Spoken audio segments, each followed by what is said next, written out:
नमस्कार, मैं हूं वंदना त्यागी और आप देख रहे हैं न्यूज 18 राजस्थान का डिजिटल चैनल। पश्चिम बंगाल विधानसभा के लिए दूसरे और अंतिम चरण की वोटिंग जारी है। हंगामे और हमलों के बीच वोटर्स अपने मताधिकार का इस्तेमाल कर रहे हैं। सुबह 5:30 बजे से ही लोग बूथों पर पहुंचने लगे थे। ज्यादातर बूथों पर महिलाओं की लंबी लाइन दिखी। यही महिलाएं मुख्यमंत्री ममता बनर्जी की ताकत रही हैं और इन्हीं पर इस बार पीएम मोदी ने भी फोकस किया है। आज मतदान के दौरान कहां-कहां बवाल हुआ, कहां बीजेपी नेता पर जानलेवा हमला हुआ, आपको बताएंगे। दिन भर वोटिंग के दौरान क्या-क्या हुआ, पूरा हाल जानते हैं। सीएम ममता बनर्जी भवानीपुर से टीएमसी उम्मीदवार हैं, लेकिन आज वो कोलकाता में थी और बहुत गुस्से में थी। ममता बनर्जी ने बीजेपी और चुनाव आयोग पर फिर सवाल उठाए। कोलकाता में कहा कि हम चाहते हैं कि वोटिंग की प्रक्रिया शांति से हो, लेकिन बाहर से बहुत सारे ऑब्जर्वर आए हैं जो टीएमसी एजेंटों को टारगेट कर रहे हैं। सीएम ने कहा, कल रात सीआरपीएफ ने बिना पुलिस के 70 नंबर वार्ड के पार्षद के घर पर हमला किया। वो उस समय घर पर नहीं थे, सिर्फ उनकी पत्नी और बच्चे वहां पर थे। फिर भी उन्होंने उनके घर में तोड़फोड़ की। साथ ही उन्होंने कहा कि बीजेपी जो भी कहती है वो वही कर रहे हैं। जरा आसपास देखिए, हमारे सारे पोस्टर हटा दिए गए हैं। क्या चुनाव ऐसे ही होते हैं? वोटर वोट डालेंगे, पुलिस या सुरक्षा बल नहीं। हाल ही में कुछ नए लोग आ गए हैं और वो जो चाहें कर रहे हैं, वो आतंक फैला रहे हैं। उन्होंने कार्यकर्ताओं की रात भर पिटाई के आरोप लगाए। बीजेपी जबरदस्ती चुनाव में धांधली करना चाहती है, ऐसा आरोप ममता बनर्जी की तरफ से लगाया गया। उन्होंने कहा कि हमारे कार्यकर्ताओं लोगों को मारने के लिए तैयार हो रहे हैं, लेकिन वो जगह नहीं छोड़ेंगे। टीएमसी एमपी अभिषेक बनर्जी ने कहा कि बीजेपी ने 2021 में कहा था कि हर बार बीजेपी क्लीन स्वीप करेगी, लेकिन जब भी चुनाव के नतीजे आए तो उल्टा हुआ।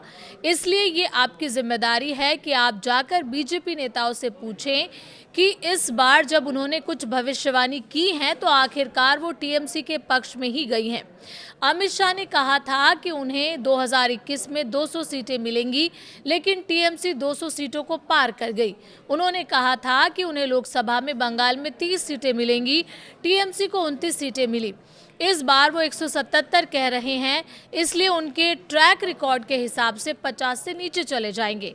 बीजेपी ने अपने नेताओं पर हमले का आरोप लगाया। नादिया जिले की छपरा विधानसभा सीट के हतरा पंचायत में सुबह करीब 5:30 बजे बदमाशों ने BJP polling agent Mosharraf Mir पर लोहे की रॉड और बंदूकों से हमला कर दिया। बाद में छपरा पुलिस ने उन्हें बचाया और छपरा ग्रामीण अस्पताल में भर्ती कराया।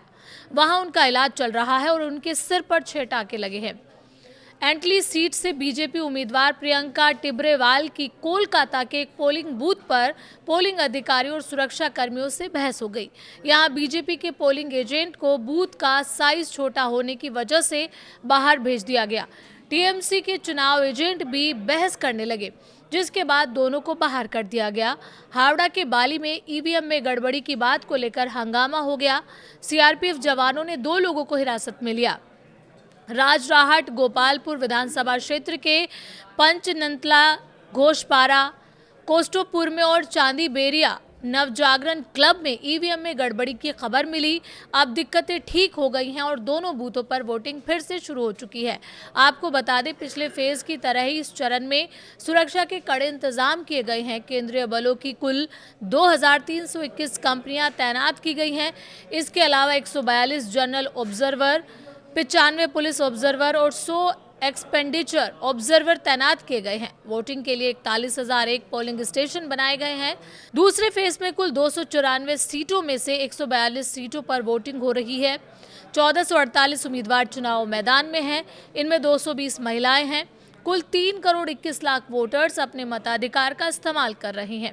2021 के विधानसभा चुनाव में टीएमसी ने इन 142 में से 123 सीटों पर जीत दर्ज की थी। पहले फेज की 152 सीटों पर 23 अप्रैल को रिकॉर्ड 93% मतदान हुआ था। 4 मई को रिजल्ट आएंगे।